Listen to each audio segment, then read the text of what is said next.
అందరికీ నమస్కారాలు. ఈరోజు మేము నామవాచకాల గురించి తెలియచేస్తాము.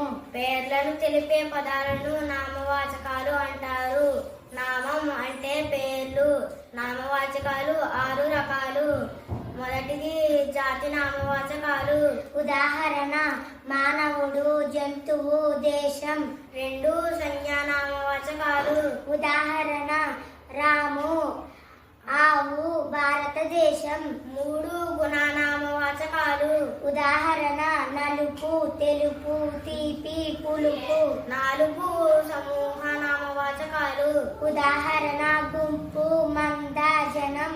5వది భావనామవాచకాలు. ఉదాహరణ పొడుగు, పొట్టి, అందం. 6 క్రియానామవాచకాలు. ఉదాహరణ రాత, చేత, మేత. Thank you. అందరికీ నమస్కారాలు. ఈరోజు మేము సర్వనామాల గురించి తెలియజేస్తాము. నామవాచక పదాలకు బదులుగా వాడే పదాలను సర్వనామాలు అంటారు.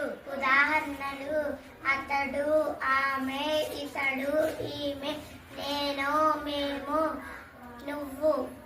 మరికొన్ని ఉదాహరణలు అది, ఇది, వారు, వీరు, అవి, ఇవి. Thank you.